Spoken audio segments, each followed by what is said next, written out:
surrender all. I'm living for your glory on the earth.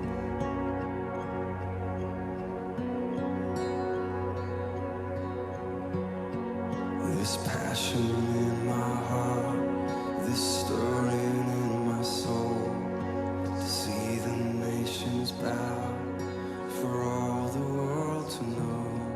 I'm living for your glory on the earth. For the sake of the world.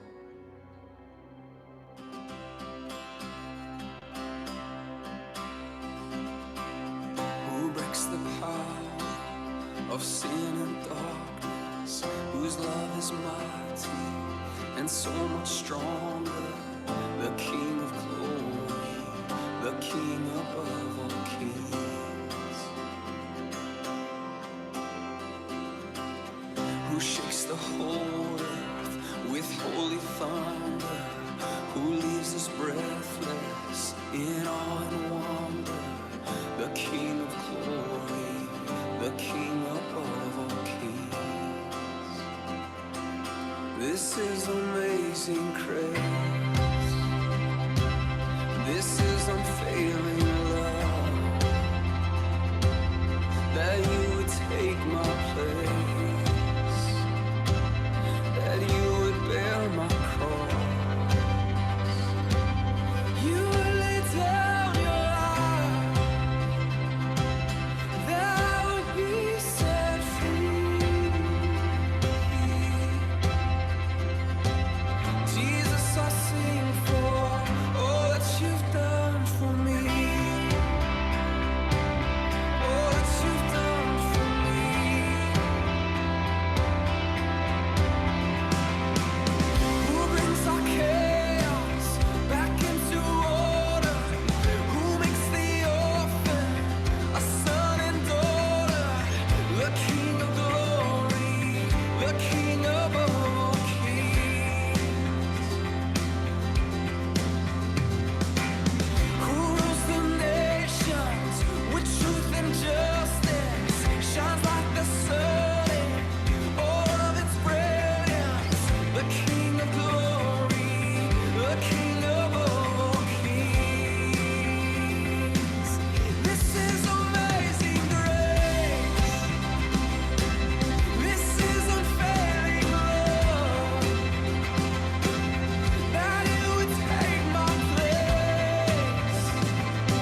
Welcome, everybody. We are so excited to have you here with us today for ReEngage the Parish, our Parish Catalyst webinar. And in a moment, I will introduce John Pointevent.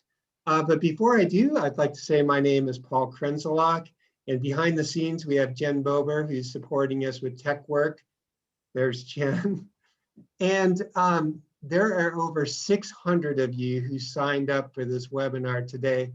So obviously the topic strikes a big chord in terms of how do we re-engage parishioners who have become disconnected, and most importantly, how do we welcome them back home?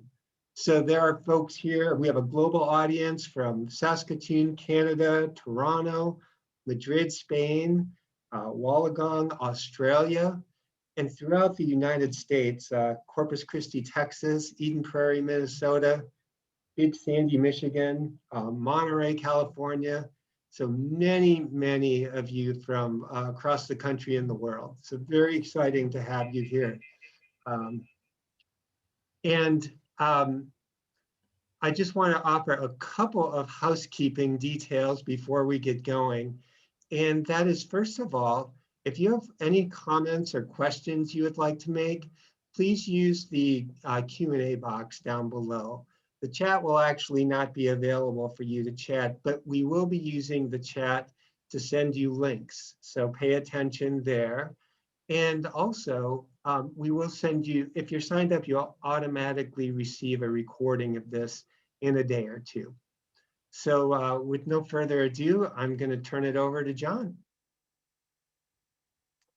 Thank you, Paul, and thank you for joining us. You know, we knew that this would be a hot topic, as it's something that affects all of us, and we've been through this in some ways before, right? When things completely shut down, we began to think about what will it look like when we start to open up a little bit, and we had a couple of reopening the parish webinars.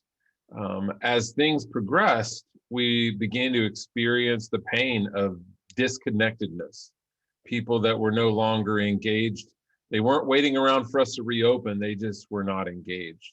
And as I talked to parishes and pastors around the country and leaders, it became clear that this is an urgent topic that we need to delve into. And we're not just doing it once, we're doing it twice. A month from now, April 27th is going to be Re-engage the Parish Part 2, because this is a process. We're learning as we go.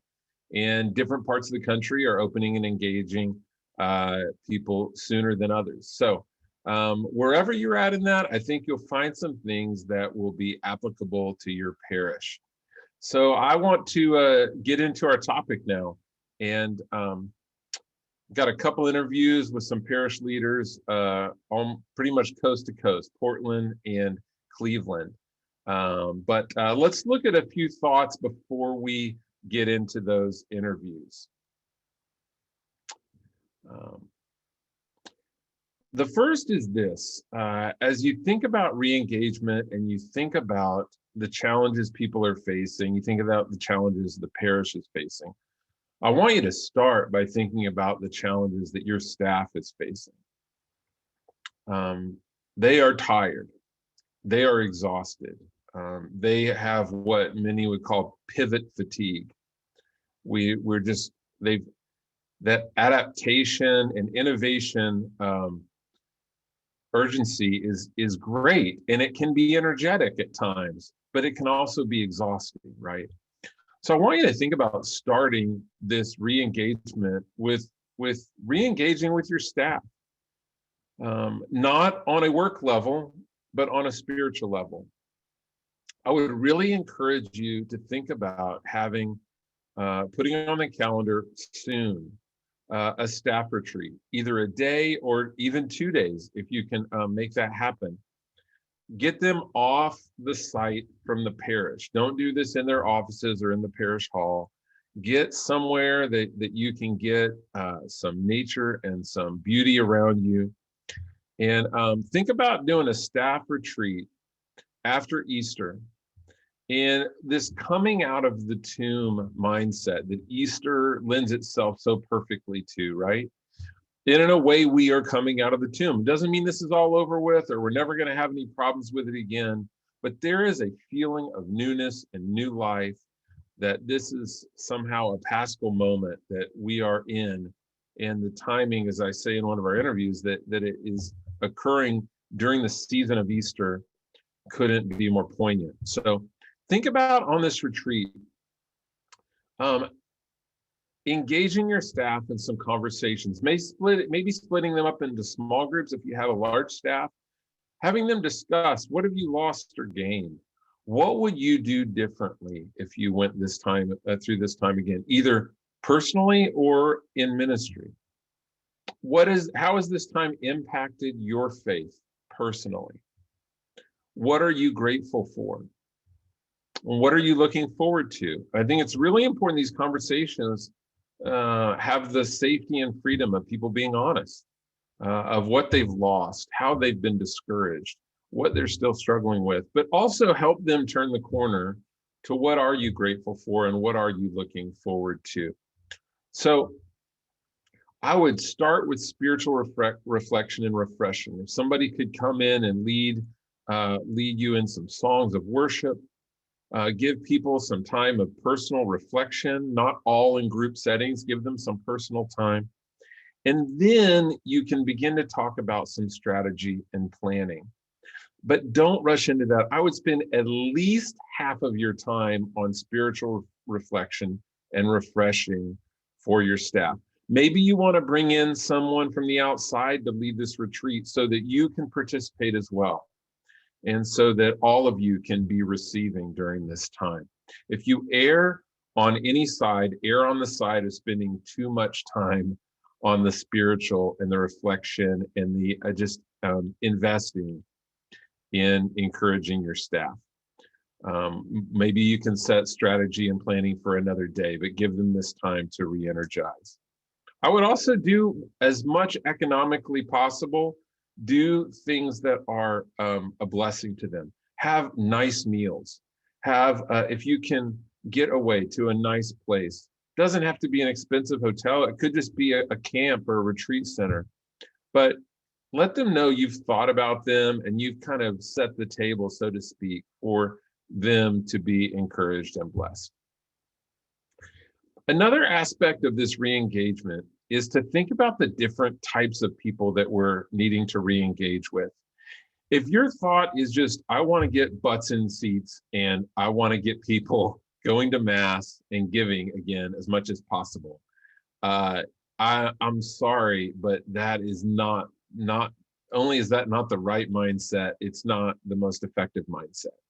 There is a diverse group of people out there that are disengaged for many different reasons. And this is from some of Barna's work with Dave Kinnaman. He talks about how there's different kinds of exiles. There's those that are ex-Christian, ex-Catholic. There's those that are just kind of lapsed and kind of are drifting. There's those that are habitual churchgoers, but some of those are no longer engaged. And then there's those resilient disciples that I would say for the most part have stayed engaged, and they're going to be the easy ones to reconnect with. They're probably the first group you need to focus on, and you can empower them to reach the others. But there's another vector, if you will, on this scatter graph, and that is people's comfort and how they feel about safety regarding the virus. So I've created these two vectors, Catholic and comfort, and people fall into all different places on this graph. You can have people that are very concerned, but yet are very committed disciples. But you could also have people that are drifting and feel very safe and confident right now. Maybe they've had the vaccine, maybe they didn't care to start with. So you can see where you don't only need to reach people at different places in their faith journey.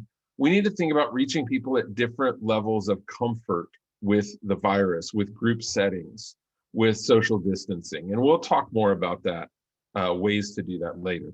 So I just want to go into our first conversation here. It's with Father John Henderson and Miriam, who works in faith formation there at St. Anthony Catholic Church. They're in Tigard, Oregon. And they were participants in our learning community a few years ago, but they have just done a fantastic job throughout the pandemic, and they have some great ideas moving forward. And let's look at that now. All right, Father John and Miriam, thank you for joining me today. And let's just dive right into Father John, as you've been, oh, my mistake, sorry, let's go back to that. All right, Father John and Miriam, thank you for joining me today. And let's just dive right into Father John, as you've been preparing for this and as you are continuing to prepare as a parish, what are your initial steps that you're taking? Well, thanks, John. It's good to be here. And I just want to say that this time of COVID has been a difficult time for all of us. And there's no getting around that reality. But I have really taken this season, this time that we have been in, as an opportunity for my own personal reflection, taking a good look at my life as a pastor, as a priest, and also to really look at the parish that I'm a part of. And this has been an opportunity for me to really examine the good things that are happening and also the struggles and how we can be better as a parish community. So I have taken this very seriously this time, and I look at it as a time of real renewal, as an opportunity for change, for growth, for a deeper relationship with Jesus Christ. And so I'll give you one example. So this is a large parish community. We have about 10,000 members here at St. Anthony. And we are blessed as a community to be very diverse. So we have a large Hispanic community and a large Vietnamese community and many others as well. But I have noticed in my own life here that I have not been paying enough attention, for example, to our Hispanic community. I've not been doing that good of a job. And so during this time, I thought, how can I better my relationship with our Hispanic people? How can I grow as seeing them as this is their parish as well as my parish? And so I've done thinking through this and working with my team to kind of find new ways that we can grow stronger in our relationship with each other. And so we've dealt with, for example, thinking about different mass times that will help us to build this relationship. So I think that, you know, from the day one, I felt as though the Lord was calling us to something deeper. You know, and you have the medical profession that might look at this one way. You have your politicians who look at this in another way. But I'm coming from the standpoint of a spiritual leader, to really kind of reflect on what does this mean? What does this mean for us? Rather than kind of like a sad time, which it is, don't get me wrong. We've had many situations that have caused for much grief. But the reality is that how can we be better? How can we grow as a church? How can we be there for our brothers and sisters? So John, that's what I've been looking at during this time. You know, we talk a lot about good to great, and that's exactly the mindset that you're having. It's not just how can we get back to where I was whenever this started. You're really asking, how can we be even better than we were before this started? And Miriam, as we were talking earlier, you shared that you had an expert consultant on church growth that you are consulting during this time and getting some direction from. Remind us of that consultant that we all have that we may forget to seek in the way that we should. Thank you, John. Yes, and why not go to the very best, to the cream of the crop, to the top expert consultant in this area, and that is the Holy Spirit. And you're right, John, we all have access to the Holy Spirit. And, you know, I began this job in the midst of COVID. So the learning curve was doubly steep. It's like how to learn the ropes of a new job, but how to do it in a pandemic.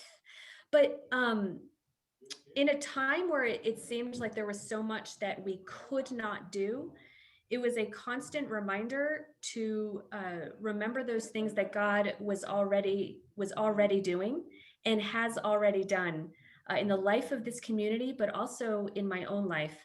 And so I found a couple things happening as we were moving through this time, but also now, especially as we're looking forward. And that is one, I'm going back to this motto that I heard years ago from a songwriter. And she said that the whole point of her ministry was to create environments of receptivity to the Holy Spirit, create environments of receptivity to the Holy Spirit. And I love that because in truth, we can't micromanage someone's life of discipleship or their conversion or where they are in their spiritual journey. But all we can do is create an environment in which they can hear the advocate, in which they can hear the Holy Spirit.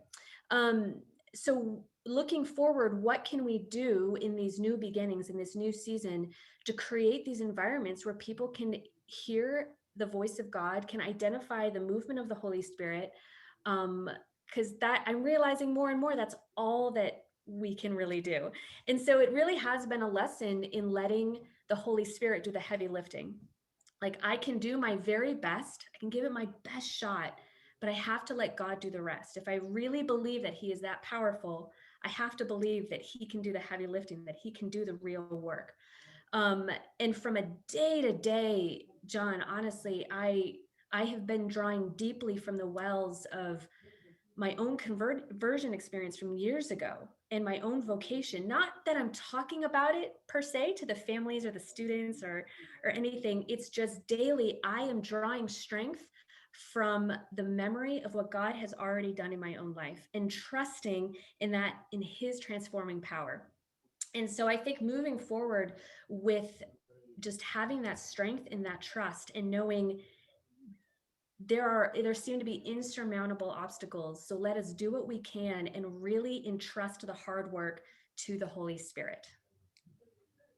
That is such a huge important reminder, and I would confess that as I put this webinar together, that was not in my bullet points. That it's so easy for us to just take all the responsibility. What do we have to do? What can we do? What are other people doing? What's going to work? And that's got to be first and foremost in our mind, that seeking God, trusting God, relying on God is the most important part. You talked about creating environments where people are open to the voice of God, open to the Holy Spirit. And I think one place that really creates that is when people feel heard, when people have a sense to enter into the process themselves. They feel heard, they feel loved through that listening. And Father John, you said as you evaluate where the parish is and where it needs to be going, you really want to engage parishioners in that process. Share with us about that. Yeah, so, when we all are able to start to return to the church, I think like anything, we have this period that I like to call a debrief. Any kind of retreat that I lead or I'm a part of, afterwards, you kind of get together and go, how was that for you? What took place? And I think that as we all gather back, is that it's important that we debrief, because we carry with us a lot of baggage, a lot of feelings that this time has had. So it might be feelings of anger, it might be feelings of struggle, that you've lost someone, a time of grieving. It might be that you thought this all was a hoax. There are so many different feelings that people carry. And I want to have this opportunity for parishioners as we come together, and it's going to be over a time, right? It's not just going to happen overnight, but just to give opportunity for people to, first of all, share their experiences during this time of pandemic, to share what they've been going through. And secondly, what are their hopes and dreams?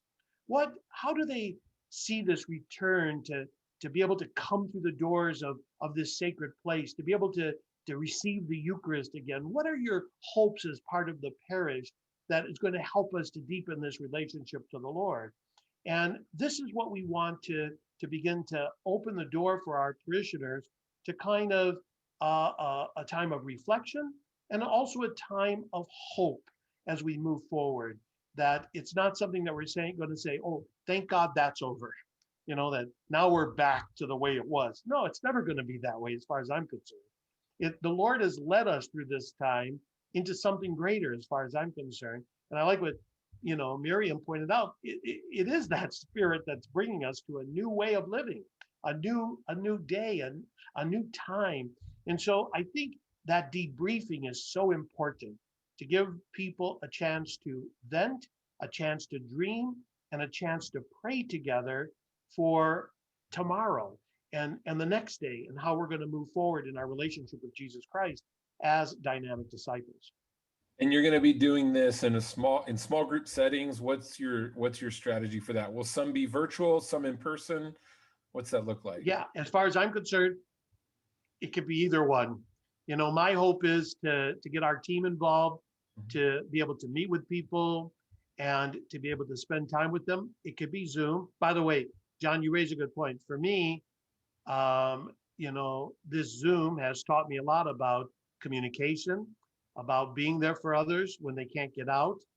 And so I don't want to just throw this out, because this is going to be a wonderful tool, I think, of evangelization and being with people. So yes, so the small groups can be, we're going to invite people that want to share, and we're going to form these groups as we go along, and they can be done in person, or they can be done on Zoom, whatever is more convenient for people to really look at that. But I don't want to lose the sense, though, of that personal relationship, right? Because that's important. So that's key to how we can grow together. But yeah, it can be done either way. And you're going to be asking some of those more parish specific questions are going to be like, what was your online experience like? How could we do that better? You said that social justice is something that you're realizing that you need to do better as a parish. You're going to be working on that. And you also just kind of alluded to, we're not just going to throw away this experience of streaming and online. It's going to be more of a both and now, as everyone's not immediately just going to feel safe to come back. And you mentioned that you're going to be doing Alpha online. Share with us about that a little bit. Well, Miriam and I have been in a lot of discussions with regard to this, and I've been working with some young adults who have an interest in leading an Alpha, because an Alpha for me is a wonderful mode of evangelism, of bringing people to Christ. And I think that we're going to do Alpha in both ways, online, but also in person, because I think we need to start getting back. But John, the tool, I'll give you another example that are important. Like we, as a parish, we have many people who are homebound, for example, people who have never been able to go to church. And in this time of COVID, I come to realize, man, I can't go to church now. I can't participate. People are crying out. So I had to be able to figure out a way. I had to serve them. And what opened my eyes during this time is realizing there are many people who haven't been able to go to church, who haven't been able to participate in Mass. So our new system that we put in for live streaming is going to be there for all of our homebound into the future, for people who are sick, for people who can't be present. And I think the other thing is that we have to go slow. This is not something that I'm expecting everybody to get off the couch right away and jump right back in. Because I have to be honest with you, during this time, I can only speak for myself. And this is part of my own reflection, that I become kind of settled in some of my ways that I've established over this year. And I kind of, I don't want to really say lazy, but, if I could avoid meetings now in the evening and all that. So I have to make adjustments. I got to begin to look at how this is going to be for me, and to wake up to this. So I kind of see this as a slow process. I'm not expecting everybody to, we have to be patient with people. And that's part of the evangelism. It isn't something that we want to force people to, but we have to go slow, but we have to keep inviting. And That's important. Yeah, let's talk about that. This is not just an event. It's not just we're going to have a everything gets back to normal 2-week event and then everything changes. This is a process. What are your thoughts on that? And from a spiritual perspective, what is that process like? So, so Lent, we're all familiar with Lent, and in the Catholic Church we have these seasons. We have Advent, Christmas, Ordinary Time, Lent, Easter. And for me, this has I've been awakened by the reality that this whole pandemic has been for me a season of Lent, a time to really get it together, as I talked about earlier, this time of renewal, this time of deep reflection on this. And so I'm looking at Easter now, not so much, that Easter is longer than Lent, right? Lent is 40 days, Easter is 50 days. And so the time of joy is much greater than the sufferings and struggles of Lent. And when I look at the crucifix, do I only see death or do I see the tree of life? Do I see the newness? And so what I want in this process, it's that it's not just about people can say, what are you doing? Oh, we're going to have a big balloons. We're going to have a festivity. We're going to welcome everybody. I'm seeing this as, yeah, we're going to do that. Obviously, we haven't had the front doors of our church open for over a year. My hope is on Easter Sunday to open those front doors and to begin to bring in that freshness, the aggiornamento, a newness that has to come into the sacred space. But also, it's more than that. It's a season. And so we're going to be in this season in which we are patient with one another. We are there for one another. People who have gone through a lot, it takes time to be able to voice, to be able to. So I'm not looking at so much as a program, or I'm looking more as a time of that. This is exciting. This is the joy of Easter, to be able to return to the Lord in this way as a community. Because we are meant as Catholics, by the way, we are not meant to be at home locked up, right? So the Catholic Church is a sacramental church. We need to be present. We need to participate. So anyway, I'm quite excited about this time, but it's a season, and so much can happen in this season for growth. It's not a day, it's not an event.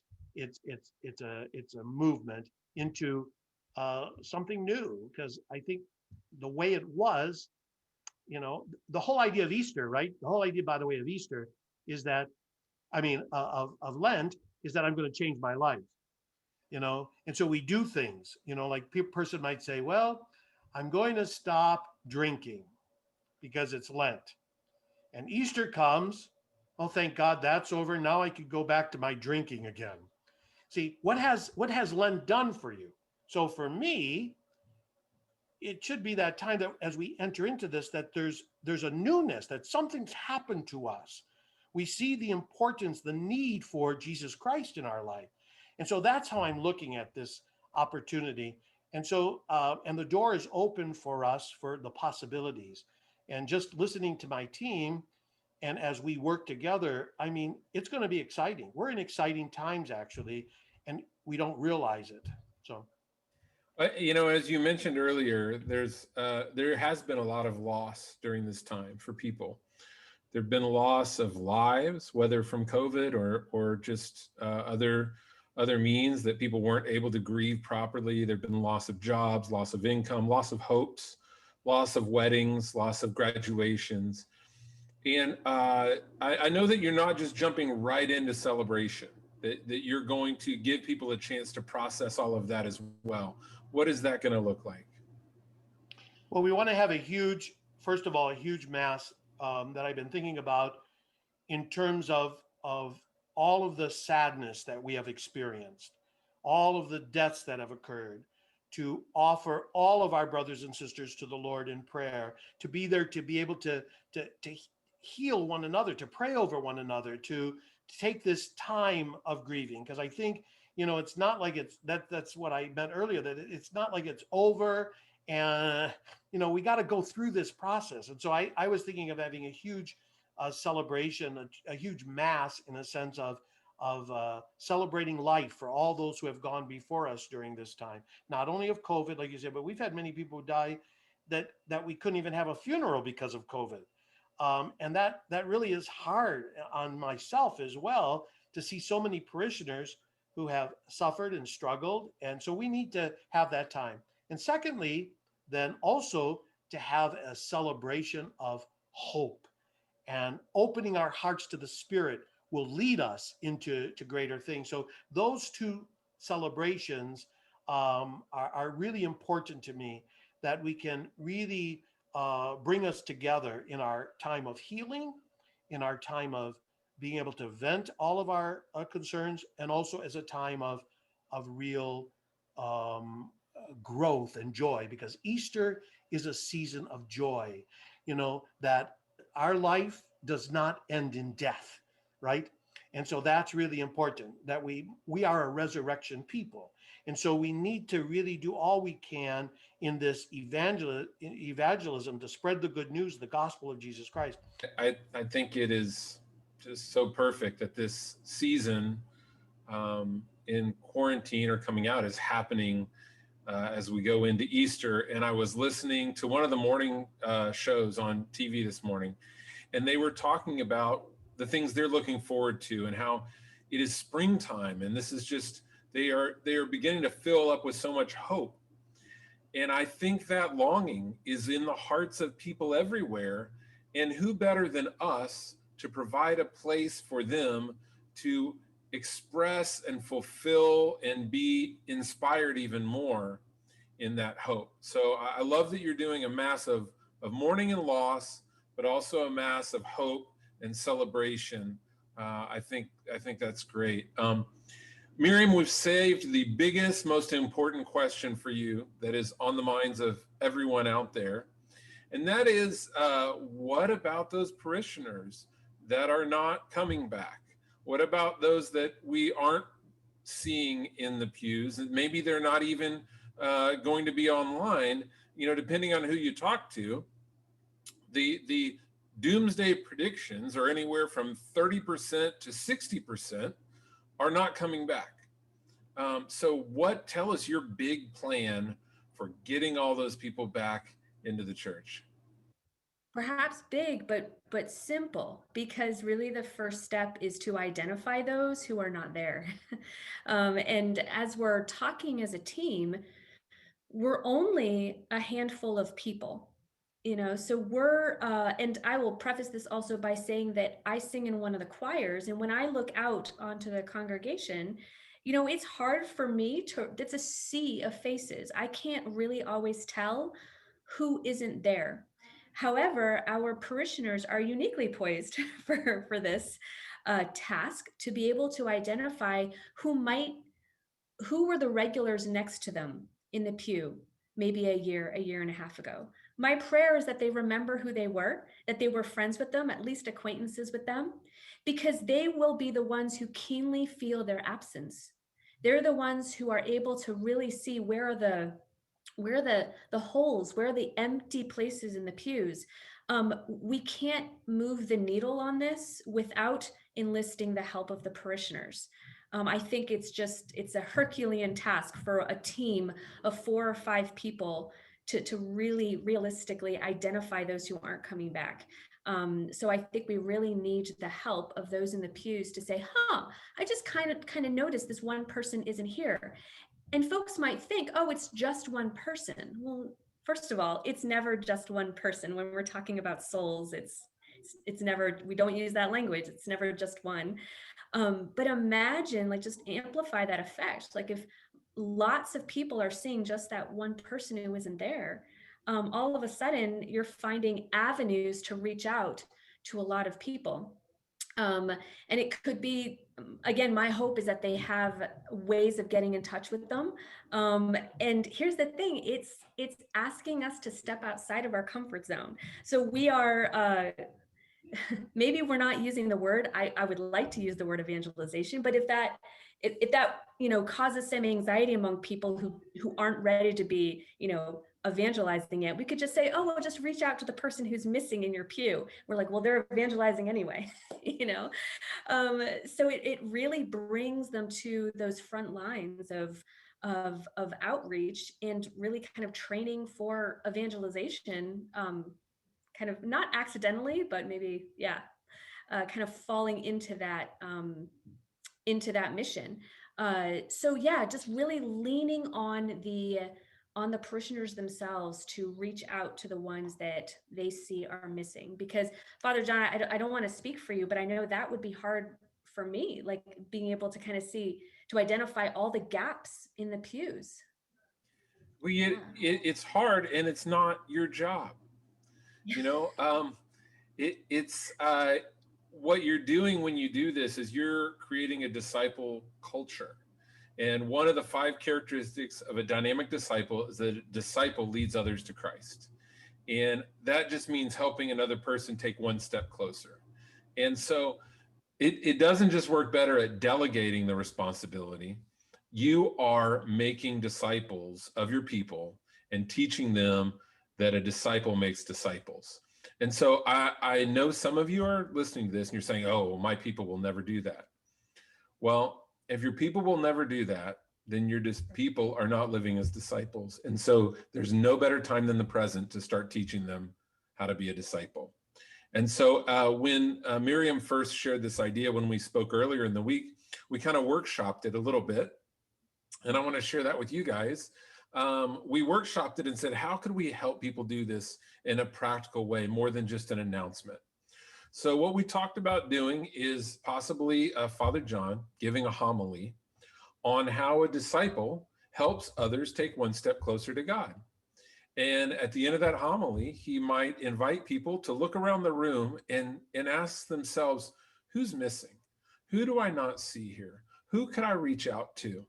Prayerfully asking God, reveal to me who have I not seen here in a while? And then giving them a card or a Post-it note that they would receive on the way into Mass and saying, right now, I want to ask you to we're just going to take 60 seconds. And I want you to prayerfully ask for 3 names of people that you could invite back to Mass. And then write those 3 names down.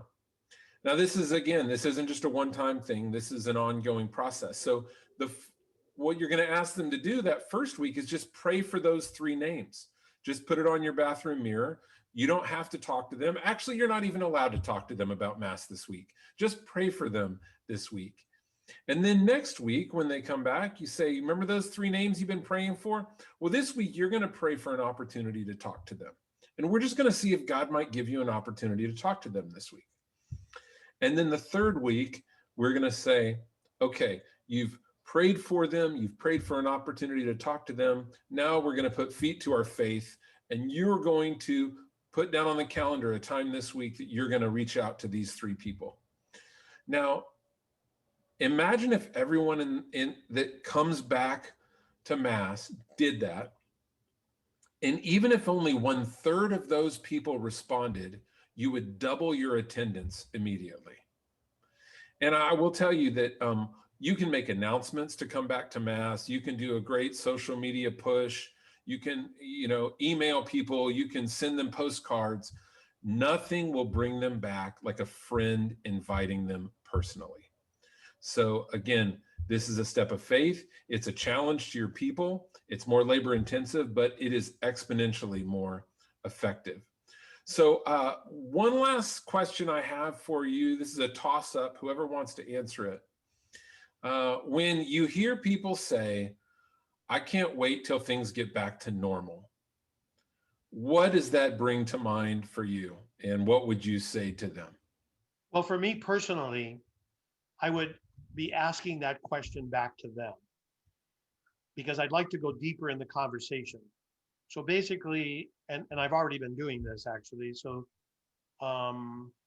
what does that mean for you? When you say go back to the way things were or return to normal, what does that mean for you?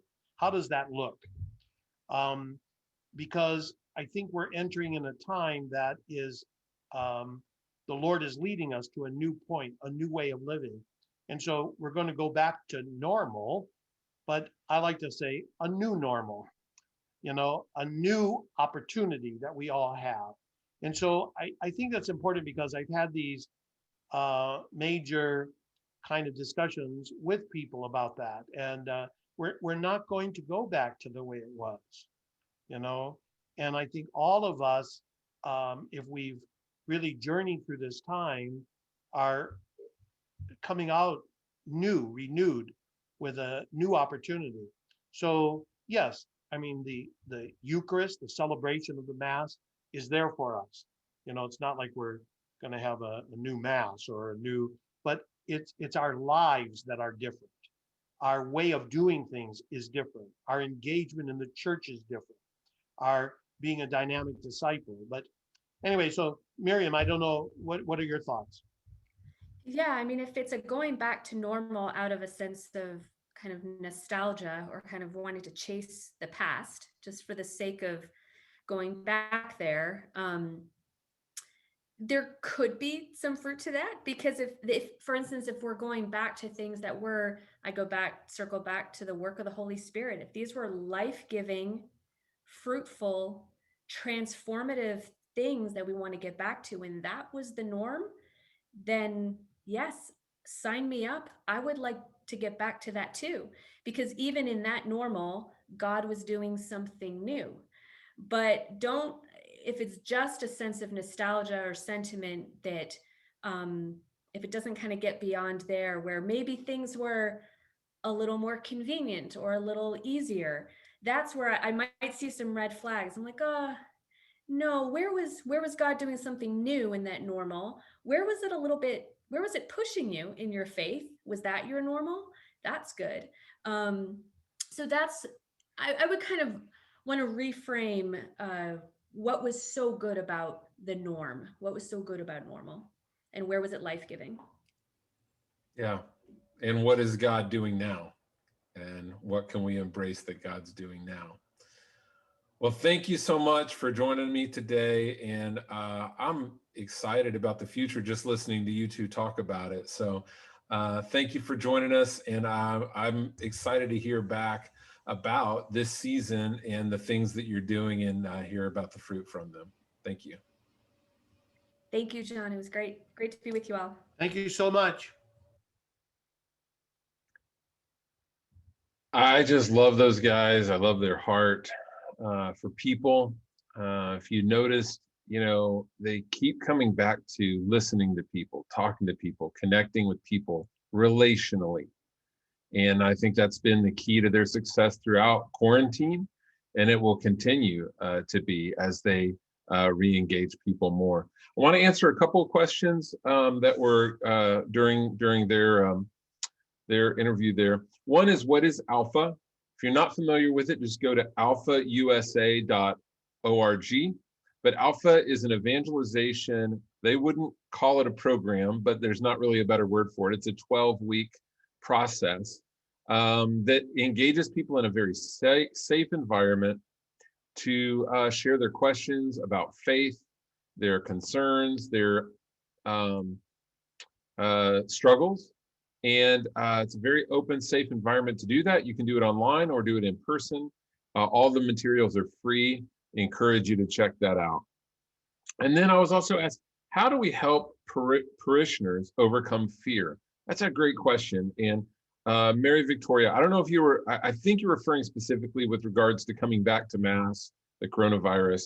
We don't ever want to push people outside of their comfort zone, right? We want to honor that, respect that. People are fearful for many different ways, and many of those are for many different reasons, and many of those fears are legitimate. But if people are misinformed, or their fear, as the acronym goes, is false evidence appearing real, we do want to inform them and educate them if we can. So I would, from the pulpit, encourage people, especially if you're in a community where there's a lot of fear around the vaccine, that every indicator we have is that these vaccines are safe and are healthy and helpful, more than the typical flu vaccine. And the one number that I found to be very helpful is, no matter what vaccine you get, the percentage of people who have gotten COVID with a vaccine and died is 0%. So even if you get COVID with a vaccine, you have 100% more chance of not dying. But I think relationally connecting with people, informing them, maybe even having some workshops, bringing in some health professionals at your parish to do free workshops for people that have more questions about the vaccine. And I think another aspect of helping speak to people's fears is providing different ways for them to participate. As we move past social distancing and masks, you might still provide social distancing spaces within your church where people can have maybe a wing that is just socially distanced and masks only, or even a room like an overflow room where people can participate in mass in a way that feels safer for them. So great questions. I want to thank Father John and Miriam Marston. Also want to say hi to Andy and Nick there and Deacon Marco at St. Anthony's. They participated in a learning community. And this is where you're going to get my learning communities feel that you get every time you watch one of these webinars. But I have to tell you, I believe in it 100%. They were so invigorated by it and just motivated and equipped to establish a discipleship culture in their parish. And much of what you see today happening there is a result of their learning community experience. So we have a new one starting April 19th. I can't think of a better time to get into a community with other parish leaders around the country and journey together in navigating this new challenge we have of re-engaging parishioners and what does post-COVID church look like. So we have a few spaces open. We have a great group of folks that are already signed up, but we have a few spaces open. And I just want to say, if you're feeling like, man, what are we going to do? We need something to really kickstart our parish and get us into this thriving disciple-making mode. What's holding you back from joining a learning community? If you have questions, I will personally have a call, a Zoom call. I'd love to answer any questions that you might have. But please fill out the form on our website for learning communities, and we'll get right back in touch with you. Also want to say, I have been vaccinated and I am itching to get back on an airplane. And so we do these on-site workshops at parishes with your parishioners, your key volunteers, and your staff. One that we do is Staff Health and Harmony. And but I would love, if you're wanting to brainstorm and reinvigorate the energy for disciple making at your parish, I'd love to come to a workshop at your parish. So please, you can fill out for more information on that on our website also. Look for on-site workshops and click the info button there, and I'd love to talk to you about that as well. All right, we're going to get to our last presenter, and I'm just going to warn you, we're going to go about 15 minutes over on this. And if you need to take off, that's totally understandable. But there is some great content here at the end that I hope you don't miss.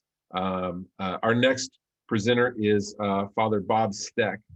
And let me get to our slide presentation again there. Hang with me just a second here.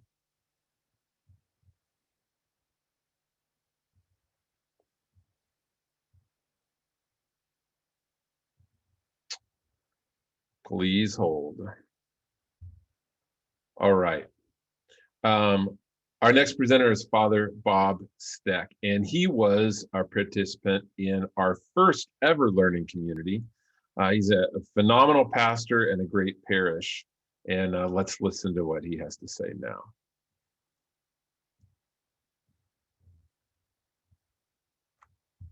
All right, Father John.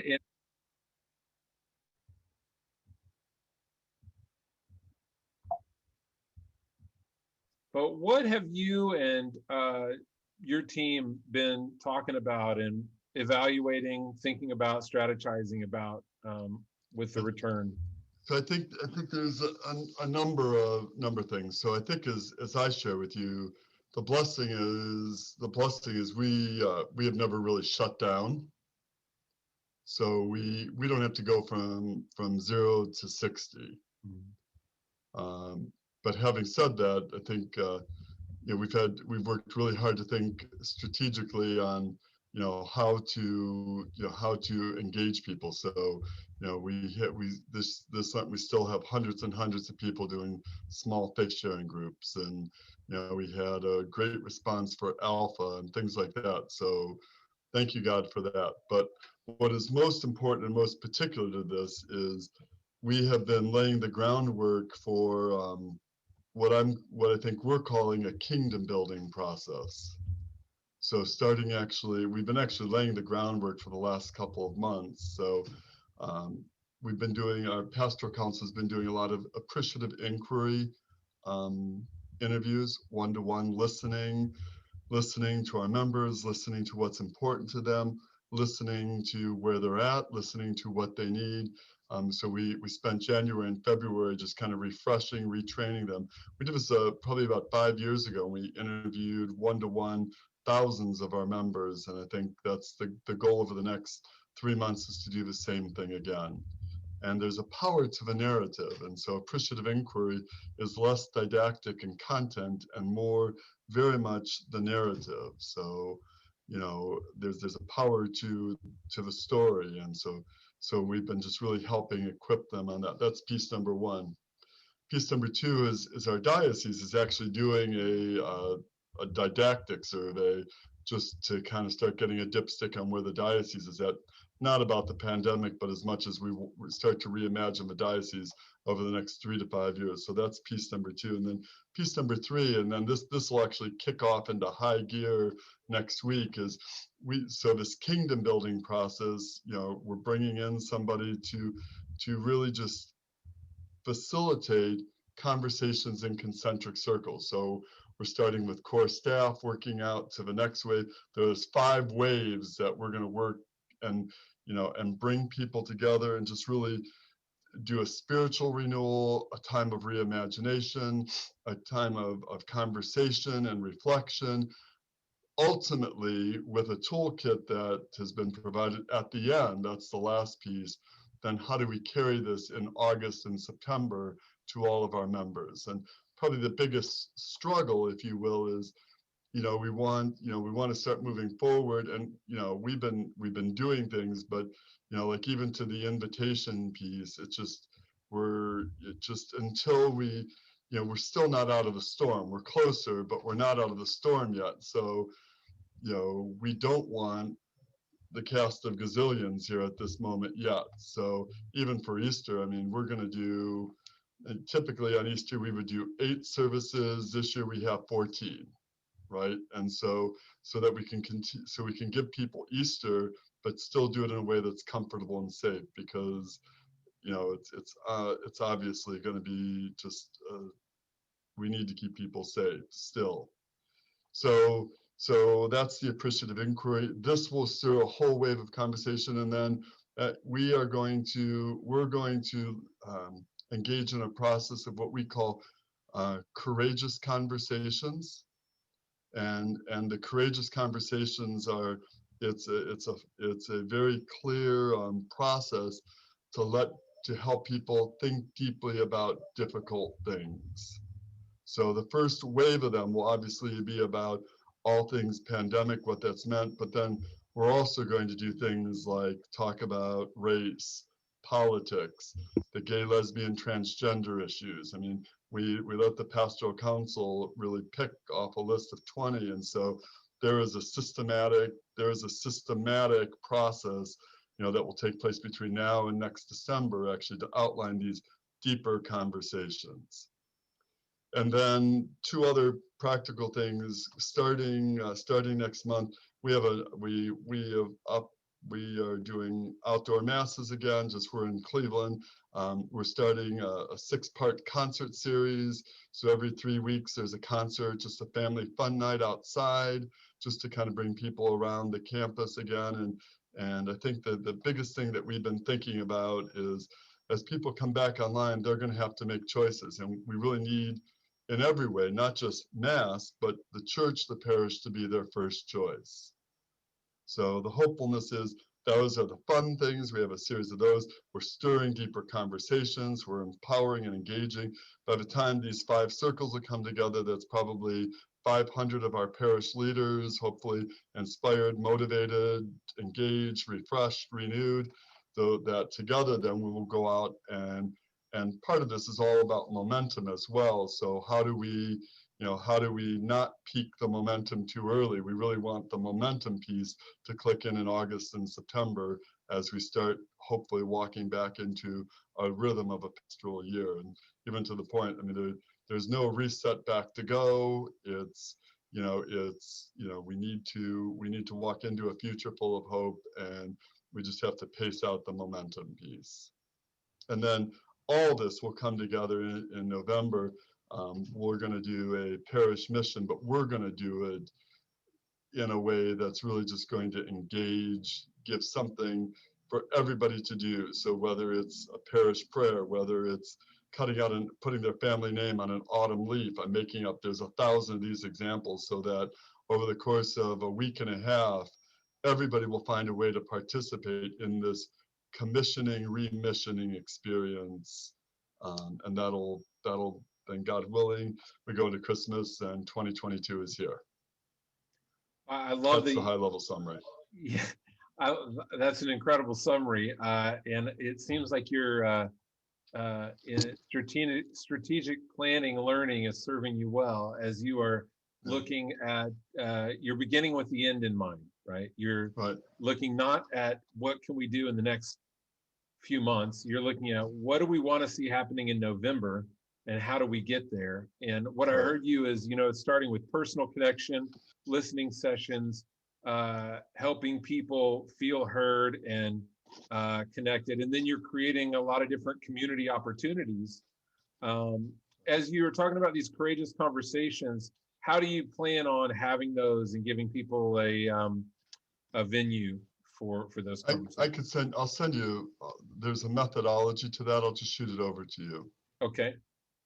The other thing I would tell you, and probably I should have, this is not least significant. I mean, over the last 5 weeks with great effort, we've hired 7 new people. Mm-hmm. So we're back, we're at full staffing +1. We've hired just a full-time person just to work this process of kingdom building. Mm-hmm. so that we really have the firepower, to kind of create that energy, that momentum, and that process in the parish. So you're recognizing that to do great things, it's going to take a great staff. And to your point, I mean, just honestly, I know that whatever we want in November, whatever we want 6 months from now, I've got to be doing now. Mm-hmm. So, to bring the right people on board, I mean, painfully, it's the act of faith, right? Is bring them on now and get them tooled up, geared up, engaged, just so that when we walk into August and September, the team is moving and grooving and humming along. I think really this is really essential. I mean, this is really a huge point. This is really important. You're not just trying to operate on a shoestring, and then when the people come back, then I'll begin upping the investment. Right. You're investing on the front end for the harvest that you'll see in the future. Right. Of all the things that have been going on, I mean, that's probably been the most important. And just exhausting, but just, yeah, I mean, just trying to bring all those people on at one time, but if they don't get here, we don't, and get the team really where it needs to be, then, it's not going to happen.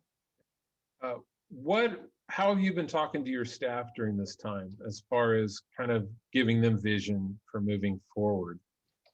Yeah, I think, very much, so if even you looked at the St. Ambrose website, you would see this. It's a future full of hope. We are walking forward. We're walking forward together into a future full of hope.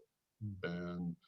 And you can, honestly, if you were here on the campus today, even just, you can feel the energy. You could, like a light switch, they could tell you when things started clicking forward.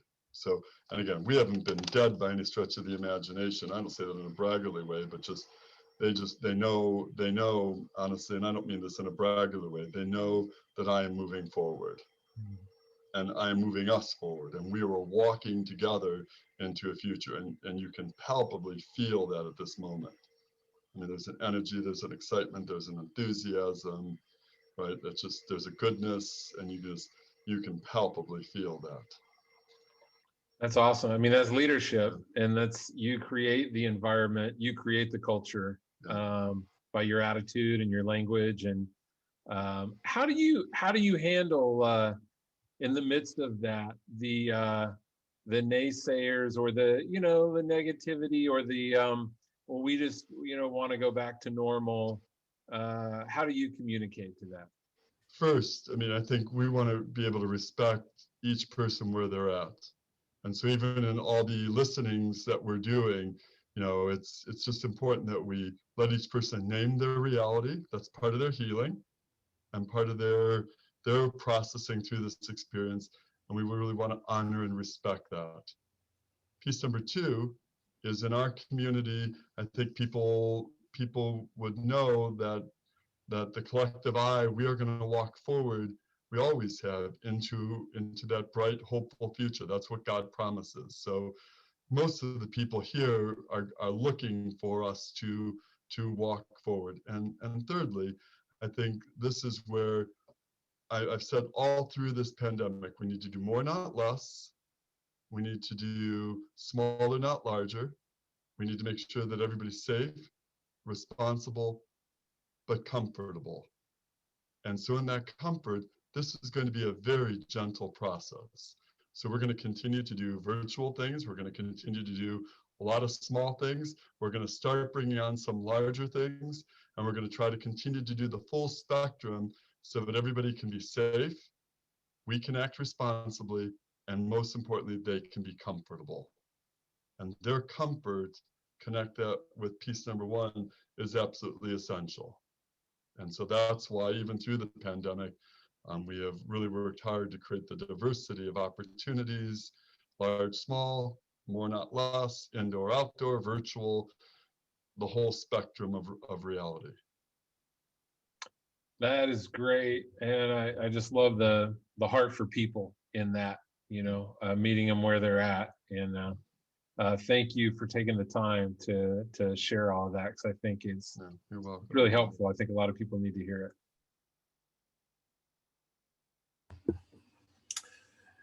That is Father Bob Steck at St. Ambrose in Cleveland, and that is leadership. Leadership is not a thermometer that reads the atmosphere of the room and adapts to everyone else. Leadership is a thermostat that sets the atmosphere and sets the intention and the hope for where we're going and what we're going to be doing. And Father Bob just does a fantastic job of that. As I said, we're running a little bit over, but I want to get to your questions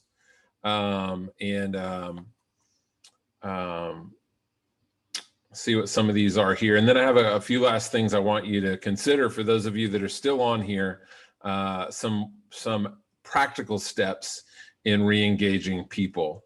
What would you suggest for a parish with a small staff that has been hard hit financially by COVID? Without the PPP loans, we would not be able to keep afloat. And I am so sympathetic towards you in that. I know many parishes have been struggling and are struggling financially. I would create a coalition of volunteers. And I think many of us could do this regardless of your financial situation. What I would call a welcome back coalition, and engage those dynamic disciples, those people that have remained faithful and connected, and engage them, as Miriam suggested, in reaching out to those who are not there still. That is the greatest resource that you have. Kimberly asks, what would you suggest for parish? Oh yeah, that was the one I just answered, sorry. Carol Bishop says, what metrics are people using to make decisions about when they begin to open up more, not just mass, but programs and groups? Well, I think a lot of that's going to depend on where you live, depending on the regulations and the culture of where you live. And I think what Father Bob said there at the last is so important, where he said, patience and comfort. Think about connecting with people in all different ways. So some of those ministries may still want to stay online. I would talk to your people and do a lot of listening with your people as to where within the bounds of the local ordinances, how do your people feel safe and comfortable, and how do they want to continue to connect? I want to share with you just a few more slides here with some ideas for re-engaging. And so let's do that.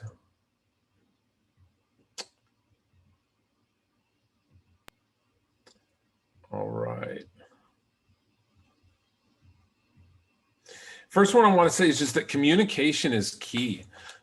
In all these things that we're doing and re-engaging and getting back going and setting a vision for hope and for new beginnings, communication is the key.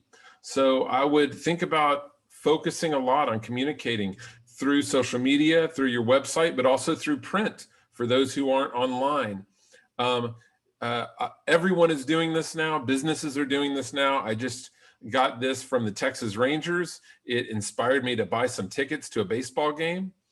But what if you gave some hopeful communication about coming back to Mass, how we see that happening, what the schedule looks like. And as I said, offer some socially distanced opportunities for those even when we move beyond social distancing time. I saw this, Texas has declared 100% open, no mask mandate, 100% capacity, but the Rangers are still offering distance seating areas. They could actually sell more tickets here if they wanted to, but they want to create safe places for people who are not yet comfortable. This is a baseball team. So as the parish, what if we create these safe places as we continue on for people who aren't yet comfortable? As Father John mentioned, this is a great time to start some new Mass times. Disruption creates opportunity for change. And so think about maybe if you've been wanting to start some new Mass times. Father Bob said he's doing more now, not less. For Easter, they're doing almost twice as many Masses as they normally do, so they can create space for people to feel safe. So think about new Mass times, new ministries, new opportunities, and communicate those well with people.